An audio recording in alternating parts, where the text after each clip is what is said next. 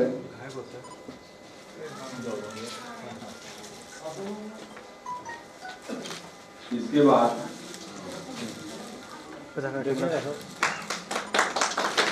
Economics के head of the department professor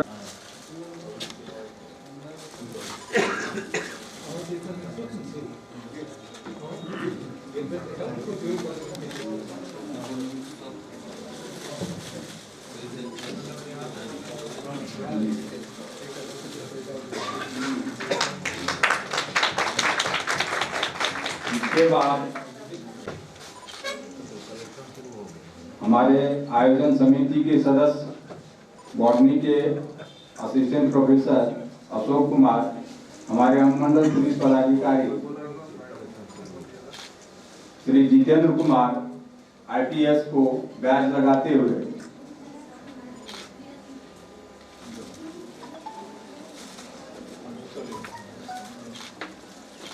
Madan Mohan Yadav department of zoology,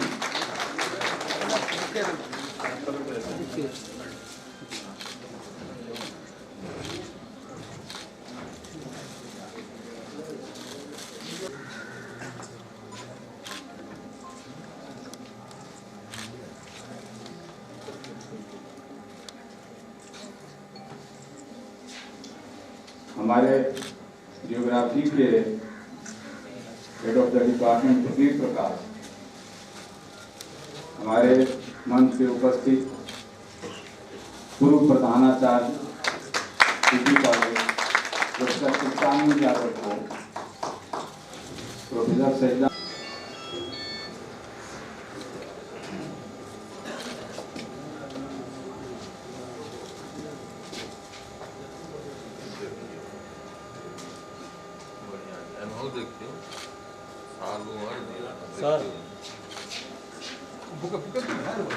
हमारे महाविद्यालय के संबद्ध डिग्री महाविद्यालय प्राचार्य संघ के अध्यक्ष, के सोशियोलॉजी के assistant professor doctor Ashok Kumar batch लगाते हुए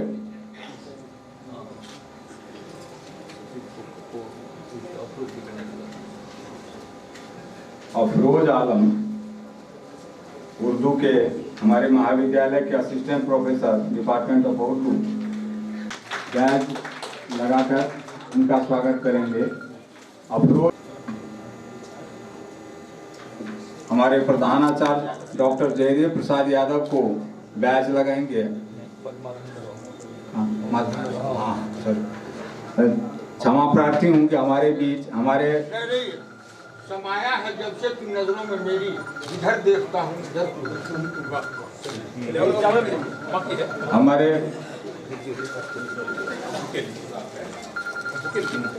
अब उधर देखिए,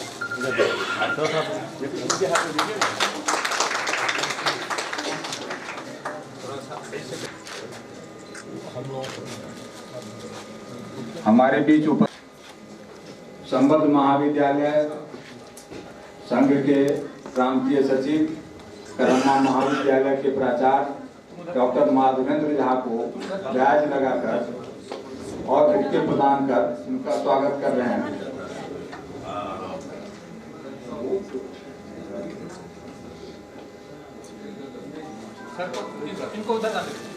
प्रोफेसर उमाशंकर शर्मा श्री माधवेंद्र झा को बुके और अंग वस्त्र प्रदान कर स्वागत कर रहे हैं। बुके प्रदान कर रहे हैं प्रोफेसर उमाशंकर शर्मा।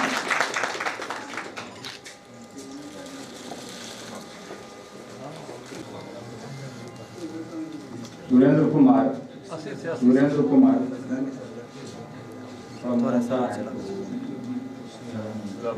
ठंडा छियो हाथ और कम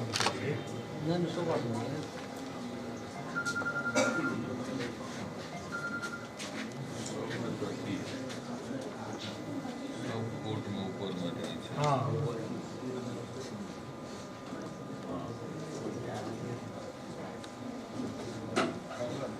हमारे बीच रुकिए ना पहले साल दिन हमारे प्रधानाचार्य को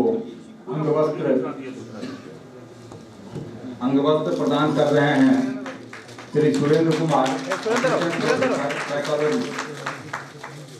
उल्टा कीजिए, इधर कीजिए। बुके प्रदान सर कर उधर होने दी एक बार तभी तक हम अपने प्रधानाचार्य का स्वागत कर रहे हैं।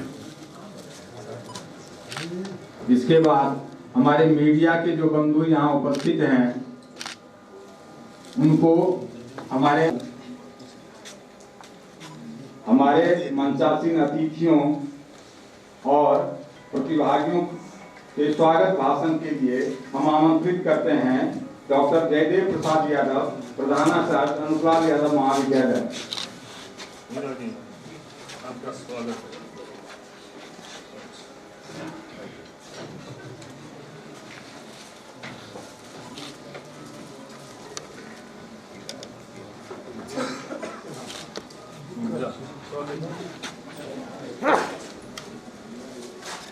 फोटो फोटो देखो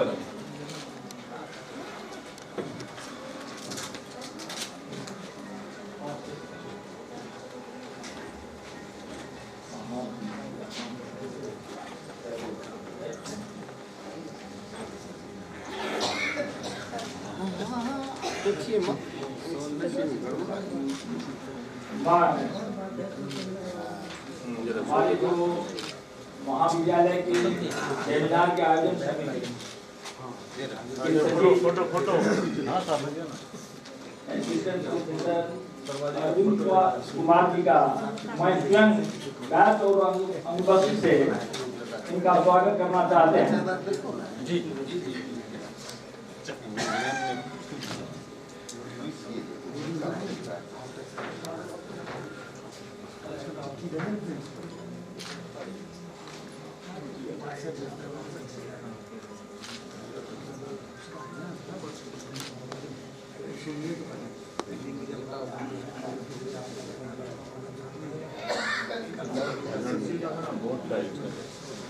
बाकी तो फटाफट लगे।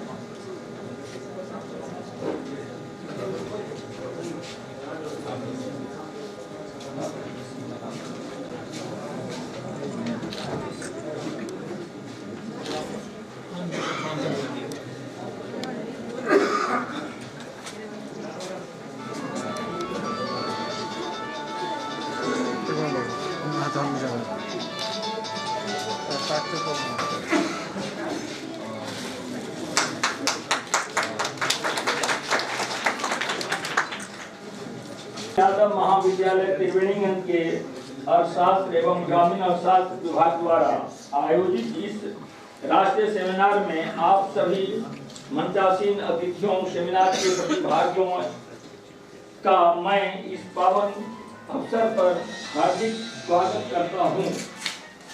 समाजवाद के स्तंभ अनुपलाल यादव के नाम पर स्थापित इस महाविद्यालय परिवार के लिए स्वर्णिम अवसर है। मैं सेमिनार के उद्घाटन करता भूपेंद्र नारायण मंडल विश्वविद्यालय के माननीय कुलपति प्रोफेसर डॉक्टर अवध किशोर राय का स्वागत करता हूं। माननीय कुलपति महोदय के कृपापूर्ण निर्देश में विश्वविद्यालय के शैक्षणिक परिवेश में निरंतर प्रगति होती रही है। इसी कड़ी में माननीय कुलपति महोदय की प्रेरणा से इस राष्ट्रीय सेमिनार का आयोजन किया गया है। मैं माननीय प्रति कुलपति महोदय professor doctor Farooq Ali seminar के मुख्य अतिथि का स्वागत करता हूं। आपने विश्वविद्यालय की शैक्षणिक गतिविधि को गति प्रदान किया है। मैं इस सेमिनार के विशिष्ट अतिथि होता हूं।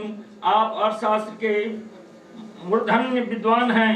इस सेमिनार के फोकल थीम पर आपके की नोट एड्रेस से हमें विमुद्रीकरण के सकारे में सेमिनार के सफल आयोजन हेतु प्रोत्साहित करते रहे हैं। मैं बीएन मंडल विश्वविद्यालय के अर्थशास्त्र के विभागाध्यक्ष फोकल थीम का निर्धारण किया गया है। मैं महाविद्यालय को शासी निकाय के बैठकों में मिलता रहा है।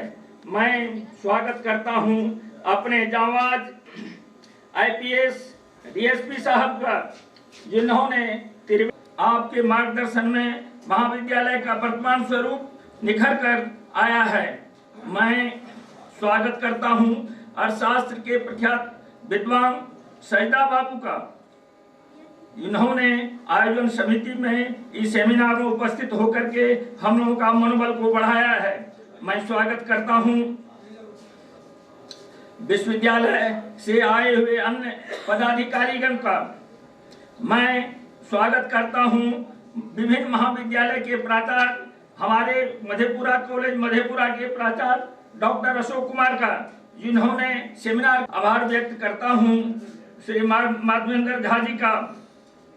मैं आपके मार्गदर्शन से, आपके सहयोग से, आप दोनों के सहयोग से सेमिनार को एक अच्छा स्वरूप दे सका है। और मैं स्वागत करता हूं प्रजातंत्र के चौथे स्तंभ मीडिया के प्रतिनिधियों का स्वागत करता हूं, क्योंकि आपके लेखनी और छायांकन से इस राष्ट्रीय सेमिनार के विषय वस्तु का प्रसार होगा। अंत में मैं इस राष्ट्रीय सेमिनार में प्रत्यक्ष अथवा परोक्ष रूप में सहयोग करने वाले आप सभी उपस्थित लोगों का स्वागत करता हूं। जय हिंद, जय बीएन मंडल विश्वविद्यालय, जय अनुपलाल यादव विश्वविद्यालय महाविद्यालय, जय। धन्यवाद प्रिंसिपल साहब को बहुत बहुत धन्यवाद। इसके बाद हमारा कार्यक्रम है स्मारिका विमोचन का। अशोक कुमार जी स्मारिका विमोचन, शर्मा जी सहयोग।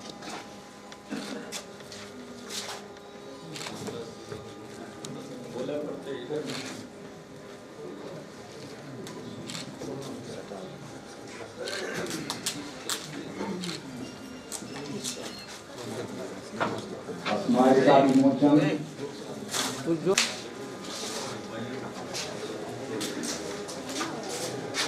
स्मारिका विमोचन का हमारा कार्यक्रम है। हमारे सभी मंचासीन अतिथियों के द्वारा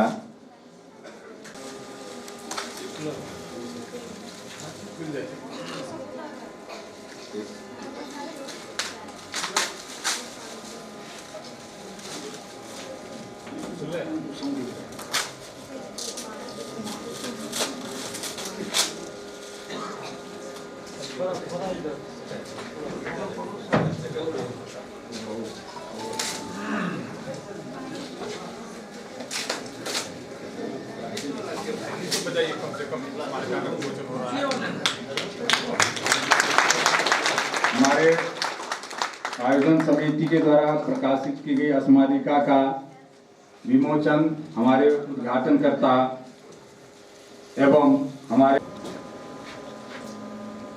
बढ़ जाओ, तुम उधर जाकर खड़ा कोई नहीं रहेगा। कोई खड़े नहीं रहेंगे, सब सारे लोग बैठ जाइए। हमारे उद्घाटन कर्ता महोदय का संबोधन शुरू हो रहा है। सर्वप्रथम आप सभी को नमस्कार। आज का यह कार्यक्रम अनुपलाल यादव महाविद्यालय में आयोजित किया जा रहा है, जैसा कि आप देख रहे हैं। मैं सर्वप्रथम उस महान पुरुष जिन्होंने जो है इस महाविद्यालय का जन्म दिया, जिनके नाम से ये महाविद्यालय आज भी है, और एक समाज सेवक और हमारे लोकसभा के सदस्य भी रहे हैं, उन्हें मैं नमन करता हूं, श्री अनुपलाल यादव जी को। आज के इस उपलक्ष्य में, इस सेमिनार में आए हुए मंच पर मंचासीन बीएन मंडल यूनिवर्सिटी के प्रतिकुलपति महोदय, मुख्य अतिथि के रूप में विराजमान हैं प्रोफेसर फारूक अली जी। हमारे बीच विशिष्ट अतिथि के रूप में मंच का शोभा बढ़ा रहे हैं प्रोफेसर डीएम दिवाकर जी, जिनके बारे में आप सभी जानते हैं। He is a renowned economist, भारतीय स्तर के सभी लोग जानते हैं इनको। हमारे बीच उपस्थित हैं इस इलाके के पुलिस के प्रशासक श्री जितेंद्र कुमार जी IPS जो हैं। हमारे बीच उपस्थित हैं SDO साहब विनय कुमार जी। इस कॉलेज के प्राचार्य श्री जयदेव प्रसाद यादव जी। उपस्थित मंच पर मंचासीन श्री अशोक कुमार जी जो मधेपुरा कॉलेज के प्राचार्य हैं। हमारे बीच इस मंच पर अन्य अतिथिगण भी उपस्थित हैं। इस प्रशाल में उपस्थित कई लोगों को मैं जानता हूं। उनमें एक माधवेंद्र जी हैं, बड़े कर्मठ प्राचार्य हैं, एक कॉलेज को चला रहे हैं कर्मा में, जिस कॉलेज का नेक के द्वारा एक्रेडिटेशन भी हुआ है। और उसी तरह दूसरा कॉलेज एक और है जो कि अशोक बाबू जो कि मधेपुरा कॉलेज के प्राचार्य हैं, उसका भी नेक से एक्रेडिटेशन हुआ है। और यह तीसरा कॉलेज है जिसे मैं देख रहा हूं जब से मैं यहाँ आया हूँ इस विश्वविद्यालय में। और मेरी हमेशा ये इच्छा रही कि अब किसी कॉलेज का एक्रेडिटेशन होना है एफिलिएटेड कॉलेज का, तो वह कॉलेज हमारा अनुपलाल यादव कॉलेज ही है। यहाँ पर उपस्थित सभी अतिथिगण, सभी डेलीगेट्स, पार्टिसिपेंट्स और मुख्य दो ऐसे अतिथि भी मंच पर मंचासीन हैं जो हमारे बीएन मंडल यूनिवर्सिटी के दो सितारे के रूप में मैं उन्हें मानता हूँ। एक है डॉक्टर सिंह यादव जी जो कि अभी सोशल साइंस के डीन भी हैं, और दूसरे प्रोफेसर KP रमन साहब, RKP रमन साहब जो कि इकोनॉमिक्स के हेड भी हैं।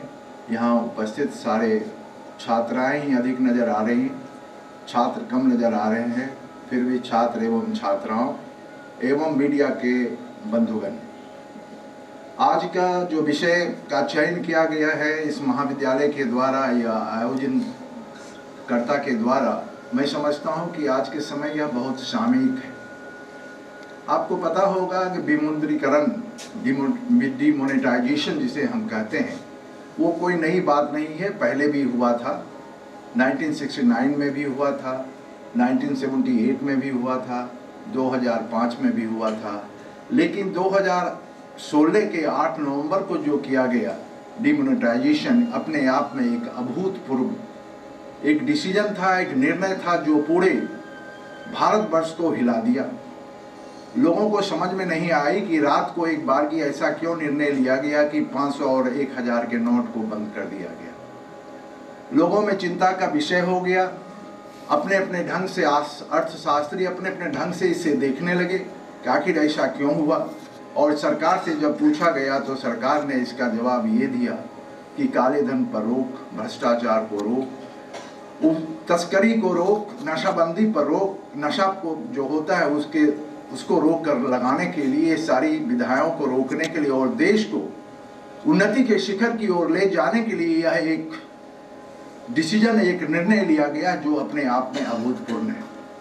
तब से लेकर 2016 से लेकर अभी तक लगातार लोगों के मन में जितने भी अर्थशास्त्री हैं और जितने भी हमारे जानकार लोग हैं अर्थ के बारे में, जिनकी जानकारी थोड़ी बहुत भी है, तो हमेशा लोग प्रयास कर रहे हैं यह जानने के लिए क्या वह डिमोनेटाइजेशन सही था, क्या उसका इम्पैक्ट बिल्कुल सही आज भी हो रहा है कि वह एक गलत डिसीजन था।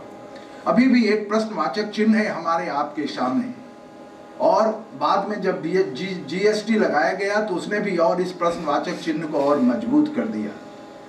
लेकिन जब तक इन चीज़ों को अंदरूनी तौर से नहीं देखा जाएगा तब तक इसका सही ढंग से विश्लेषण संभव नहीं है। मैं बताना चाहूँगा कि जिस समय डिमोनेटाइजेशन हुआ था, कहा जाता है कि 14.2 लाख करोड़ रुपीस उसमें जो 500 का नोट थे, 1000 का नोट था, जिसको बंद कराया गया था। और उसमें आपको ये भी बताया सिर्फ 0.7% ही नोट जो है बैंक में वापस नहीं आ पाया और सारे नोट बैंक में वापस आ गए। उसके लिए काफ़ी समय सरकार ने दिया था कि जिनको वापस करना है वो वापस करें, और वापस करने के बावजूद भी करीबन 0.7% जो पुराने नोट थे वह बैंक में वापस नहीं हो पाए। उसके बाद लगातार किया गया, आप जैसा जानते हैं कि फिर 500 के नोट आए और 2000 के नोट आए, और उसके माध्यम से आज मार्केट में यह नोट जो है प्रचलित है। लेकिन इस पर मैं विशेष प्रकाश डालना नहीं चाहूँगा कि ये क्या हुआ और क्यों हुआ और इससे क्या फ़ायदे हैं, इसके चैलेंज क्या है और इससे क्या नुकसान है, क्योंकि आज का जो कार्यक्रम होगा इसके बाद मैं लगातार जो डेलीगेट पार्टिसिपेंट्स आए हुए हैं और ख़ास करके हमारे विशेष अतिथि जो प्रोफेसर DM दिवाकर जी है वो इस पर प्रकाश डालेंगे। लेकिन जहाँ तक मेरी जानकारी है कि सबसे अधिक असर अगर पड़ा है तो कृषि क्षेत्र में पड़ा है। कृषि क्षेत्र में डिमोनेटाइजेशन जिसमें हुआ था उसमें एक अर्थशास्त्री कौशिक साहब भी थे, उन्होंने भी यह कहा था कि जितने दिन तक ये प्रक्रिया चलती रही, करीब महीनों भर तक, उसमें पूरे देश में एक त्रासदी का पीरियड आ गया था। हमारे मजदूर बेकार हो गए थे, किसानों को जो है खेत में काम करना मुश्किल हो गया था। जो सर्विस करने वाले थे उनको अधिक समस्या नहीं थी, लेकिन व्यापार करने वाले किसान वर्ग और मजदूर वर्ग को उसमें काफ़ी समस्याएं हो रही थी। अगर इसे ध्यान से देखा जाए कि सरकार ने आखिर क्यों इस तरह का निर्णय लिया, अगर पूरे संसार में अगर देखें आप तो अगर विकास की दौड़ पर देखेंगे तो हर एक जगह डिजिटलाइजेशन का समय आ गया। आज यह प्लास्टिक मनी, आपके पास क्रेडिट कार्ड है, आपके पास डेबिट कार्ड है, आपके पास वीसा कार्ड है, कई कार्ड है, और without cash you can purchase anything anywhere in any place throughout the world. Meaning thereby earlier what was the fact? Earlier the people are carrying the money with the pocket, और normally ये होता था 1 लाख 2 लाख 5 लाख 10 लाख लोग लेके move करते थे। आज इसकी कोई ज़रूरत नहीं है। आज डिजिटलाइजेशन के उस इस दौर पर हम लोग खड़े हैं, उस स्टेज पर हम खड़े हैं कि कोई भी काम कैशलेस, बिना कैश का आप आसानी से कर सकते हैं। और मैं समझता हूं कि हमारे माननीय प्रधानमंत्री का यही लक्ष्य रहा होगा, जिसमें डिमोनेटाइजेशन की बात उठी होगी तो एक मुख्य लक्ष्य ये रहा पूरे देश को हम डिजिटलाइज करें। इसीलिए आपने देखा होगा कि मेक इन इंडिया डिजिटलाइजेशन के पूरे देश में इसकी दौड़ इस तरह चली कि आज हर एक व्यक्ति घर बैठे पैसे को ट्रांसफ़र यहाँ से लेके अमेरिका कर सकता है, अमेरिका से ट्रांसफ़र यहाँ कर सकता है। कैरी करने की कोई ज़रूरत नहीं है। लेकिन ये सब सिर्फ हम जो देख रहे हैं, जो सुविधाएं उपलब्ध हो रही है, मैं समझता हूँ कि it will take some more time, जहाँ पर कि इसके और सुविधाएं और इसकी और अच्छाइयाँ हम सभी को नज़र आएगा। अभी तक हम लोग सब सिर्फ इतना ही समझ रहे हैं कि समस्याएं जो हमारे सामने आ रही है, उसी समस्याओं को लेके राजनीतिक जो है वह भी उससे हमेशा जो है फोकस करता है कि इससे ये समस्याएं हो रही हैं, लेकिन इससे क्या सुविधाएं हुई, क्या फ़ायदे हुए, लोगों को क्या इससे जो है फ़ायदा हुआ, इसके बारे में हम लोग कम बात करते हैं। आज के तारीख में आप देख रहे हैं पेटीएम भी है, आप चाहें तो अपने मोबाइल से सारी चीज़ को परचेज कर सकते हैं। आप अपने मोबाइल के माध्यम से आप सब्जी भी खरीद सकते हैं, अपने मोबाइल के माध्यम से आप दूध भी खरीद सकते हैं। कहीं भी आपको पैसे कैरी करने की ज़रूरत नहीं है। ये सब सारे इमीडिएट जो है फ़ायदे हैं डिमोनेटाइजेशन का, और एक लक्ष्य जो सरकार का था वो लक्ष्य वो धीरे धीरे सरकार पूरा कर रही है। और मैं समझता हूँ कि अधिक मैं इस पर बोलना नहीं चाहूँगा क्योंकि और लोग बाग हैं, समय का भी कमी है। लेकिन मैं इतना ज़रूर कहूँगा कि इस तरह के सेमिनार होने चाहिए, क्योंकि कोई भी बातें अगर पूरे देश में अगर उभरती है तो जनमानस के बीच में तब तक वह नहीं पहुँचेगी, तब तक वह प्रिंसिपल, वह सिद्धांत का महत्व कम हो जाता है। क्योंकि पूरे देश में सिर्फ शहर या जो उद्योगपति हैं उनके बीचों में ही बातें नहीं रहनी चाहिए, बल्कि समाज के निचले तबके तक, नीचे दर्जे तक में रहने वाले लोगों के बीच में ये बातें पहुंचनी चाहिए। और यह तभी संभव हो पाएगा जब इस तरह हम लोग कस्बे में इस तरह छोटा मोटा सेमिनार का आयोजन करें।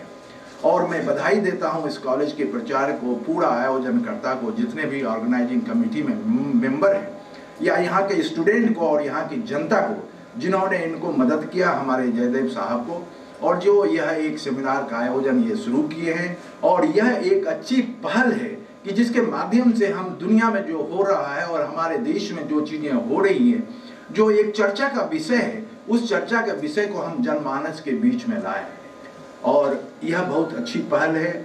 और मैं इन्हीं शब्दों के साथ इस सेमिनार का ओपन करता हूं और उम्मीद करता हूं कि ये 2 दिन का सेमिनार जो चलेगा तो बिल्कुल सही माने में लोगों के बीच में संदेश जाएगा कि क्या यह डिमोनेटाइजेशन सही था, क्या इसकी क्या विशेषताएं हैं और आज के दिन में भी क्या इसमें खामियां हैं, जिसके माध्यम से हम देश के कोने कोने में इस बातों को पहुंचा सकते हैं।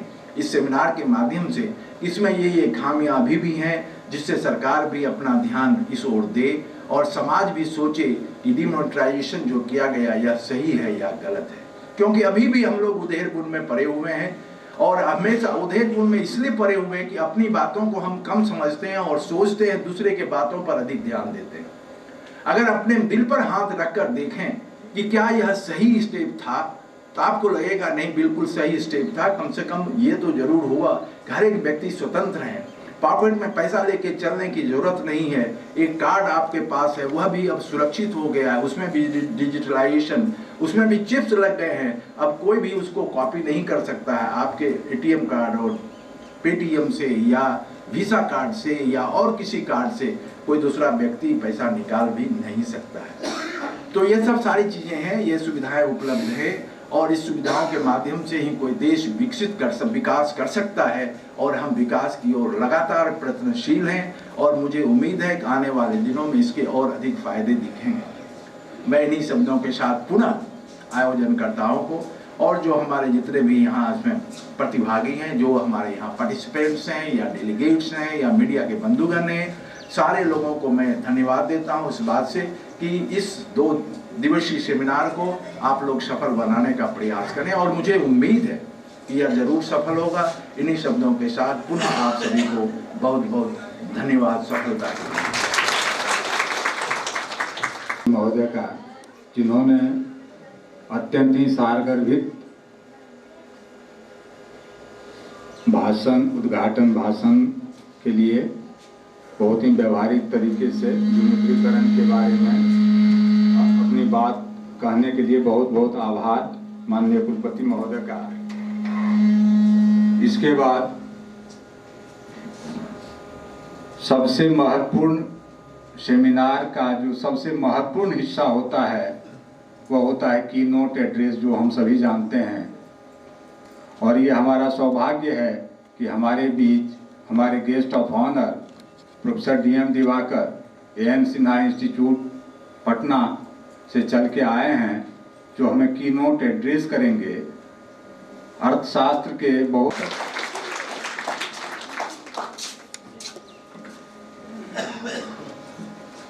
इस 2 दिवसीय राष्ट्रीय सेमिनार के उद्घाटक इस विश्वविद्यालय के माननीय कुलपति प्रोफेसर अवध किशोर राय जी, प्रति कुलपति प्रोफेसर फारूक अली, संकाय अध्यक्ष प्रोफेसर शिवमुनि यादव जी, इस महाविद्यालय के प्राचार्य डॉक्टर जयदेव प्रसाद यादव जी, इस महाविद्यालय के सचिव महोदय, विभागाध्यक्ष प्रोफेसर RKP रमन जी,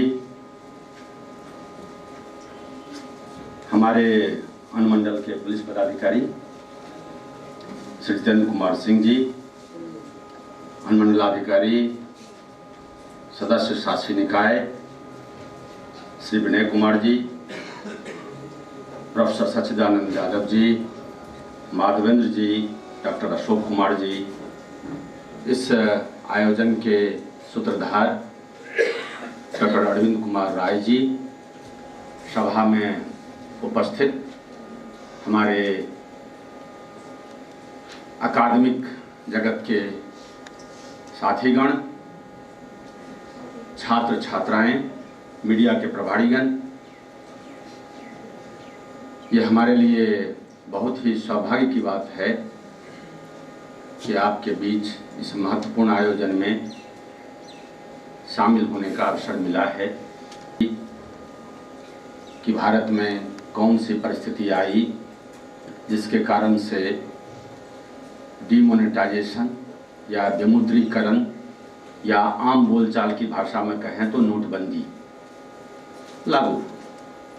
जब शब्द कठिन हो जाते हैं तो आम जनता शब्द गढ़ लेते हैं। उसी गढ़ने के क्रम में ये नोटबंदी आया। हम लोग डिमोनेटाइजेशन कहते थे, विमुद्रीकरण कहते थे। थोड़ा पढ़ने लिखने के बाद हमारी आदत हो जाती है कि हम कठिन शब्दों का प्रयोग करते हैं। आम जनता में चीज़ें पहुँचे, इसके लिए जनता अपनी शब्द गढ़ लेती है जो सबको समझ में आने लगता है।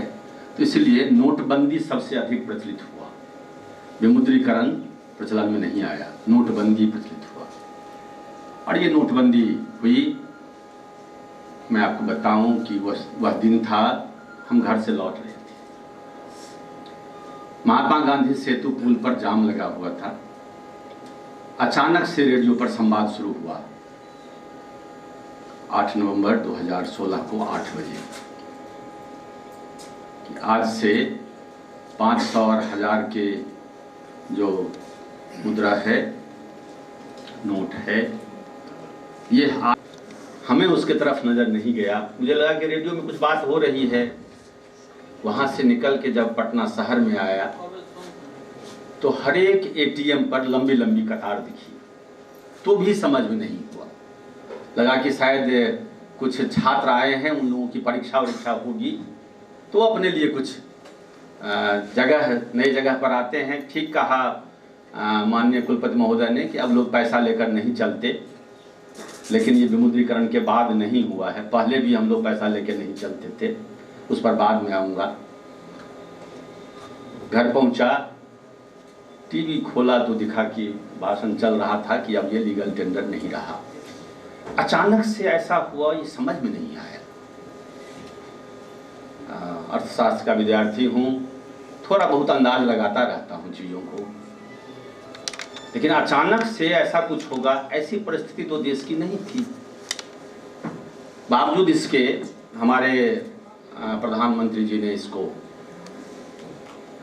इसकी घोषणा की और जो लोग कतार में खड़े हैं वो देश के विकास के सेनानी हैं, वो योगदान दे रहे हैं। इसलिए सिर्फ सीमा पर ही देश का विकास नहीं होता है, आप जहाँ लगे हुए हैं वहाँ से भी होता है, और लोग इस भावना से उसमें लगे भी रहे। आखिर मुझे वैसे इंतज़ार रहा कि उस विकास के यात्रा में लगे हुए जो सेनानी शहीद हुए उनको शहीद का दर्जा मिलता, वो नहीं मिला। ऐसा कुछ घोषणा भी नहीं हुई। वो एक पक्ष अलग है। हमारे किसान इंतज़ार करते रहे कि उनके फसल बिके तो कुछ पैसा मिलेगा, अपनी खेती के काम वो आगे बढ़ाएंगे, बीज लगाएंगे। इस बीच में कई जगह यह कहा जाने लगा, किसानों की तरफ से आवाज़ की बात हो रही थी, तो तय ये किया गया कि 30 दिसंबर तक चीज़ें ठीक हो जाएंगी। 31 मार्च तक आप जमा कर सकते हैं पुराने नोट, और जो बाहर के लोग हैं, अनिवासी भारतीय हैं, वो 30 जून तक जमा कर सकते हैं। 30 दिसंबर आया। इस बीच में कई बदलाव हुए नोट मिलने के। जैसे पहले हुआ कि आपको सिर्फ 2000 के एक नोट मिलेंगे, उससे अधिक आप नहीं निकाल सकते बैंक से 2 दिन के बाद भी। फिर हुआ कि 2500 मिलेंगे, कि उसे नहीं पता लगा कि ऐसा क्यों। तो देश में जो एक स्वायत्त संस्था का जो स्वरूप था, वो संस्था उसको क्या करना चाहिए, सलाहकार की भूमिका उसकी थी। कहा जाता है हम लोगों को कि आरबीआई सरकार के सलाहकार के रूप में, और उसका एक और क्या करना चाहिए। अब यहाँ दिखा कि रिजर्व बैंक को पता नहीं, सरकार lender of the last resort हो गई है। रिजर्व बैंक के गवर्नर को पता नहीं कि क्या करना है। खबरें और भी कुछ आई, उस पर विस्तार में नहीं जाऊंगा, कि अखबार में कुछ घंटे पहले कहा गया गवर्नर को कि आप इसको फॉर्मलाइज करके मीटिंग करके हमें प्रस्ताव दीजिए। जिस कैबिनेट के साथ देश चलता है, जिसके पास में कार्यकारी अधिकार है, उस कैबिनेट को अगर विश्वास में नहीं लिया गया तो किस संविधान का पालन हो रहा था? अगर हम कुछ लोगों के द्वारा, सेना के कुछ अधिकारियों के साथ मिलकर अगर निर्णय लिया गया जनता को, ये उन्होंने कहा था, हम संविधान के मानने वाले लोग हैं, लोकतंत्र में विश्वास करते हैं, इसलिए लोकतांत्रिक मंच से उन शब्दों का प्रयोग हम नहीं कर सकते, ये हमारे लिए शोभा नहीं देता है। 50 दिन बीता, उम्मीद कर रहा था कि इस 50 दिन के बाद व्यवस्थाएं सामान्य हो जाएंगी, क्योंकि देश का सर्वोच्च कार्यकारी पदाधिकारी ने हमसे वादा किया है। और अगर नहीं होगा तो कम से कम वो बताएंगे कि हम कहां तक पहुंचे, क्या प्रगति हुई, कहां प्रगति नहीं हुई, जिसके कारण से हम लोग इसको आगे नहीं बढ़ा पाए। लेकिन उस दिन जब भाषण शुरू हुआ तो वो, और आज भी हम साक्षरता मिशन में कामयाब नहीं हैं। हमारे जो निरक्षरता दर है भयावह है, आज भी महिलाओं की निरक्षरता और भी ज्यादा है। तो जो प्राइमरी लिटरेसी का कैंपेन था, अगर हम वो कर लिए होते तो उसके बाद चिट्ठी का दौर चलता, उससे हमने छलांग लगाई और कहते सुने लोगों ने कि नहीं, अब अक्षर सीखने की आवश्यकता नहीं है, गांव की महिलाएं अब मोबाइल पर बात कर लेती है अपने बाहर के लोगों से। और वही, अगर यह मोबाइल का संचार क्रांति हो गया है और इस संचार क्रांति से हमारा देश आगे बढ़ रहा है, अब साक्षरता की बात नहीं करनी है, अब डिजिटल लिटरेसी की बात करनी है। यह बात फिर मेरे पल्ले से बाहर है कि डिजिटल लिटरेसी प्राथमिक शिक्षा को रिप्लेस कैसे कर सकता है। इसी तरह से यदि आप अन्य मुद्दों को देखें, एक एक करके देखना चाहें, तो बड़ी उत्सुकता होगी कि हमारा समाज कहाँ गया, कहाँ जाना चाहिए था।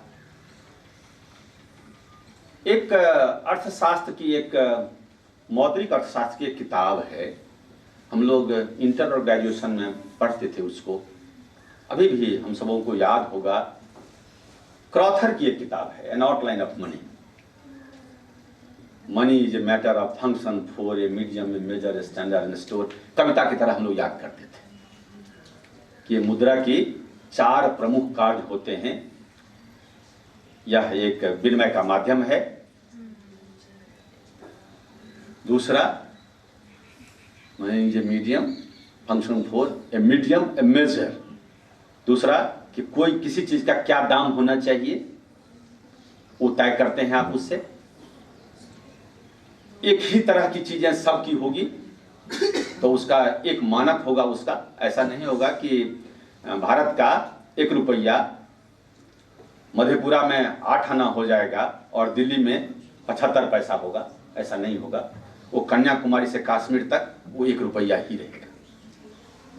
और चौथा कि ये स्टोर का काम करता है, इसे आप रख सकते हैं आसानी से, ले जा सकते हैं आसानी से। जो आगे चल के और बढ़ा वो सिर्फ करेंसी नहीं रहा, साख मुद्रा भी आया हमारे बीच, प्रतिभूति भी आया, सर्टिफिकेट्स के रूप में आए, कई चीज आया। एनएसएस के सर्टिफिकेट्स हमारे बीच होते हैं, किसान क्रेडिट कार्ड है, बाद में एटीएम भी आया, एटीएम कार्ड। इससे पहले ट्रेवलर्स चेक हुआ करता था, हम लोग ट्रेवलर्स चेक से चलते थे। धीरे धीरे हमारी अर्थव्यवस्था बेहतर होती जा रही थी और लोग इससे अपने आप को जोड़ रहे थे। हमें नहीं लगता कि एटीएम के लिए अलग से कोई ड्राइव लगा के ट्रेनिंग करने की सरकार को जरूरत पड़ी हो। धीरे धीरे तकनीकी आई, एटीएम के मशीन लगे, उत्सुकता भी बढ़ी, बैंक ने अपना काम शुरू किया और हम लोगों के बीच एटीएम आना शुरू हुआ, लोग लेने लगे थे। जो जो हमारी जागरूकता बढ़ती जा रही थी, एटीएम का प्रयोग भी बढ़ता जा रहा था।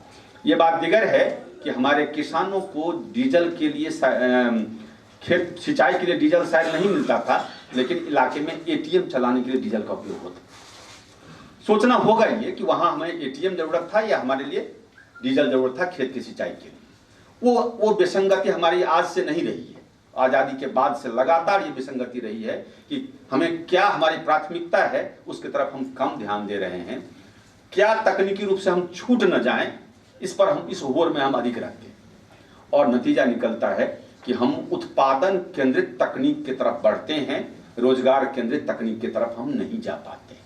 तो हमारा उत्पादन तो बढ़ता है, हमारा हाथ बेकार होता चला जाता है।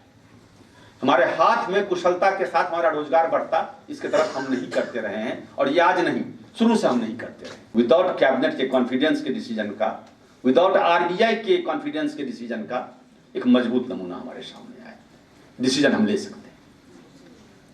लोकतंत्र का क्या होगा इसकी चिंता नहीं है, डिसीजन हम ले सकते हैं। और अगर ऐसा कोई परिस्थिति बने जहां कैबिनेट पर विश्वास ना हो, संसद पर विश्वास ना हो और वो सरकार चल रही हो, हम किस लोकतंत्र में जी रहे थे, जरा इसको भी समझना होगा।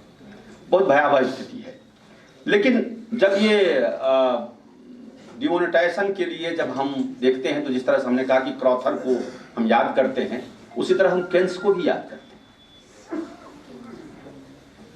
केन्स के साथ भी जब चीज़ों को हम देखते हैं, उनके ट्रीटाइज मनी पार्ट 1, पार्ट 2 और फिर general theory of employment interest and money, अगर आप इस पूरे को देखें तो अर्थव्यवस्था को चलाने के लिए सरकार की क्या भूमिका होती है, एक्सपेंडिचर को कैसे रेगुलेट करें या कैसे बढ़ाएं, रोजगार का विस्तार कैसे हो, उद्योग कैसे ठीक से चले, इसका एक विस्तृत व्यापक विश्लेषण की प्रक्रिया होती है।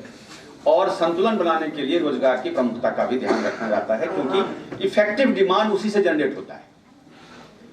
आप बाजार में सामान खरीद सकते हैं, इसके लिए आपके जेब में पैसे होने चाहिए, और आपके जेब में पैसे हो इसके लिए आपके पास रोजगार होना चाहिए। और ये रोजगार, पैसे और बाजार की जो परिस्थिति बने, उसके बाद तकनीकी की बात होती है कि आपके पास, आप जहां जाएं वो तकनीकी आपके पास हो तो पैसा लेके नहीं चलना पड़ेगा। जाने के लिए अगर आप जा रहे हैं, वहां जाने में भाड़ी लगेगा तो पैसा नहीं ले जाना पड़े तो आप क्रेडिट कार्ड ले जाएं, डेबिट कार्ड ले जाएं या फिर इंटरनेट बैंकिंग कर लें। लेकिन इस सब की पहली शर्त है कि आपके पास बैंक का अकाउंट हो, बैंक के अकाउंट में पैसा हो और पैसा निकालने की आहड़ता आपके पास हो कि आप वो पैसा निकाल सकते हैं, उतना आपके पास बैलेंस में हो। उसके लिए आपके, वो चाहे अंगूठा देने वाला हो या लिखने वाला हो या क्रेडिट कार्ड लेकर चलने वाला हो, कुछ आहड़ता हो आपके पास, पासबुक हो, ये चीजें आपके पास होनी चाहिए। हम सभी जानते हैं, आरबीआई के रिपोर्ट भी और बाकी चीजों में भी, कि शहर में भी सबके पास अकाउंट आज भी नहीं है। ये जितना ड्राइव चला है जनधन का योजना का, उसके बाद गांव में तो नहीं था। जो है, अगर हम उसकी संख्या आपको बता दें सरसरी तौर पर ही, तो ये संख्या जो 17 और 18 में 2 साल में जो बंद हुए हैं, ये 28,546 है। ये 28,546 गांव की बैंक की शाखाएं बंद हुई है। हम फाइनेंशियल इंक्लूजन की बात कर रहे हैं, हम वित्तीय समावेशन की बात कर रहे हैं। जरा इस तरह से यदि हम आगे चलते हैं, फिर हम दूसरा डिमोनेटाइजेशन, हमारे पास तो 10,000 की मुद्रा थी और वहां से हम ये 1938 में 10,000 के नोट चलाए गए थे और 46 में उसको बंद कर दिया। फिर आरबीआई ने 1,000, 5,000 और 10,000 के फिर से छापा 1954, और फिर उसको 1978 में डिमोनेटाइज कर दिया। उसके बाद 500 का 87 में और 1,000 का 2000 में ये नया करेंसी हमारे पास आया। तब से ये चल रहा था और 13 वर्ष बाद 1969 में उसने डिमोनेटाइज किया। अमेरिका से अधिक संपन्न हम रहे होंगे टेक्निकली, मशीन में, एडमिनिस्ट्रेशन में, इसलिए शायद हम तुरंत कर लिए, हमें उसकी आवश्यकता नहीं पड़ी। अब ये तरीका तो आजमा नहीं सकते, किसी चलते गाड़ी को देखें लेकिन अगर कोई गाड़ी बस्ट कर जाता है रास्ते में तो उसका क्या फल होता है ये तो हम लोग जानते हैं।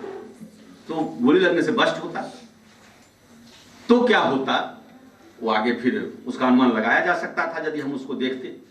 इतना ही नहीं है, छोड़िए अमेरिका, आ जाइए नजदीक। मोदी की उनका क्या हासिल हुआ ये देखिए। घाना डिमोनेटाइज किया 1982 में, तुरंत रोल बैक करना पड़ा, नहीं चला पाया। नाइजीरिया 1984 में किया तो कोलैप्स कर गया। म्यांमार 1987 में किया तो ऐसे विद्रोह और मारकाट मची, ह्यूज किलिंग, मैसेकर हुआ। सेना